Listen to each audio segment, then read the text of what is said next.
$1.5 ارب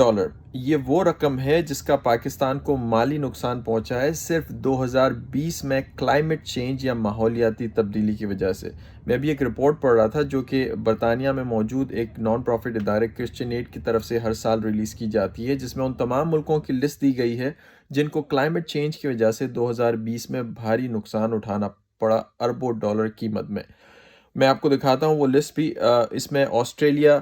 اور east Africa اور Europe اور باقی ممالک میں بھی اچھی خاصی ڈیمیج ہوئی ہے کلائمیٹ چینج کی وجہ سے۔ یہ لسٹ آپ دیکھ سکتے ہیں، آسٹریلیا میں $5 بلین کا نقصان ہوا، ایسٹ افریقہ میں جو لوکس سوام جسے ٹڈی دل پاکستان میں بھی کچھ دیکھنا پڑا اس کی وجہ سے جو فصلیں تباہ ہوئی اس میں $8.5 بلین کا نقصان ہوا۔ انڈیا، سری لنکا اور بنگلہ دیش میں جو سائیکلون آیا تھا اس کی وجہ سے تقریباً $13 ارب کا نقصان ہوا، اور یہ پوری لمبی لسٹ ہے جس میں آپ دیکھ سکتے ہیں چائنا کو تقریباً $32 بلین کا نقصان ہوا، اور امریکہ میں تقریباً $20 بلین کا نقصان ہوا صرف وائلڈ فائر کی وجہ سے، جو کہ جنگلات میں آگ لگی تھی اور ہر سال لگتی ہیں۔ یہ ماحولیاتی تبدیلی کا ایشو جو ہے، یہ کلائمیٹ چینج جسے کہا جاتا ہے، جو لوگ نہیں جانتے، بنیادی طور پہ مسئلہ یہ ہے کہ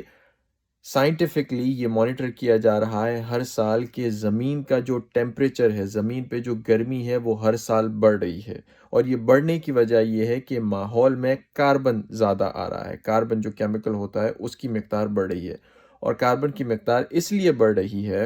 کہ انسان جو ہیں وہ زیادہ سے زیادہ ایندھن جلا رہے ہیں مختلف جگہوں پر، گاڑیوں کی صورت میں یا انڈسٹریز کی صورت میں، فیکٹریوں میں، یا جہاں جہاں بھی ڈیولپمنٹ ہوتی ہے یا کوئی بھی ڈیولپمنٹ ہو رہی ہے اس کے لیے بہت سارا ایندھن جلانا پڑتا ہے،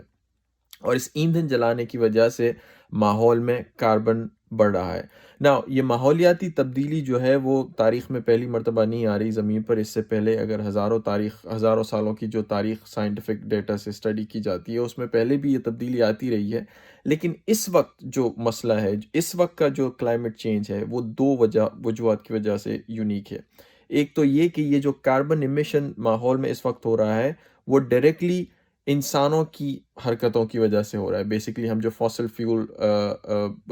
جو جلا رہے ہیں اس کی وجہ سے ماحول میں یہ ہو رہا ہے، اور دوسری ایک خطرناک وجہ اس وقت کی جو یہ ہے کہ پچھلے سالوں میں، ہزاروں سال پہلے یا جتنے بھی پہلے، جب یہ کلائمیٹ چینج آتا تھا یا اس کی وجہ سے جو نقصانات ہوتے تھے زمین پہ،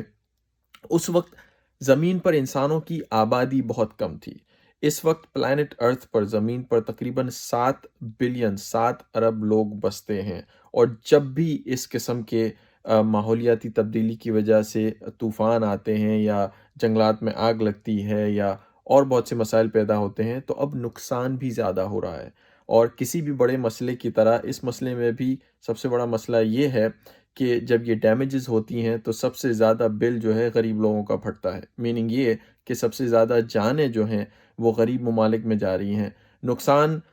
ڈالر اگر فگر میں میجر کریں تو جو امیر ممالک ہیں ان کا زیادہ نقصان ہو رہا ہے اوبویسلی، کیونکہ وہاں پہ پراپرٹی زیادہ ڈیمیج ہوتی ہے،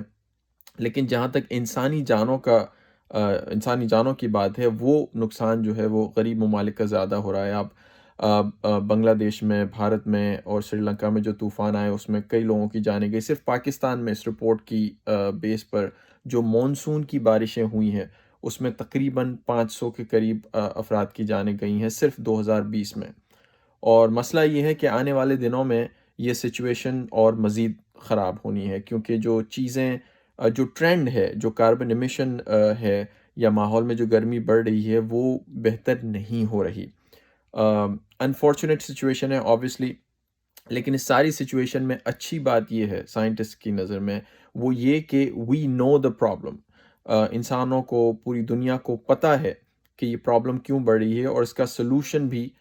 لوگوں کو پتہ ہے، وہ یہ کہ کاربن ایمیشن کم کرنا ہے، زیادہ سے زیادہ رینیوبل انرجی کی طرف جانا ہے۔ لیکن اس میں سب سے بڑا مسئلہ یہ ہے کہ اس مسئلے کو حل کرنے کے لیے کسی ایک فرد یا کسی ایک ملک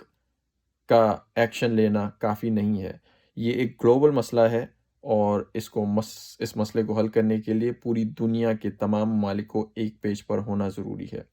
اب یہ کتنا پاسبل ہے یہ تو وقت ہی بتائے گا، لیکن ان دا مین ٹائم اگر ایسا نہ ہوا تو یہ ماحولیاتی تبدیلی جو ہے وہ according to all these reports, یا جتنی بھی رپورٹس آتی ہیں، جتنا بھی سائنٹیفک ڈیٹا ہے، یہ بڑھتی جائیں گی، اور اگر اس کو کنٹرول نہ کیا تو اسی طرح جو ہے وہ نقصانات بڑھتے جائیں گے، اور اس کو فکس کرنے کے لیے بھی اچھی خاصی رقم چاہیے. It's not cheap. یہ بہت ایکسپینسو پروسیس ہے کاربن ایمیشن کو نہ صرف کم کرنا، بلکہ ان دا مین ٹائم یہ طوفان آتے ہیں یا فلڈز آتے ہیں، اس سے بچنے کے لیے جو انفراسٹرکچر بلڈ کرنا ہے اس کے لیے بھی اچھا خاصا پیسے چاہیے. سو we'll see what happens, but that was a little quick update. Thank you for watching. ملتے ہیں ایک اور ویڈیو کے ساتھ.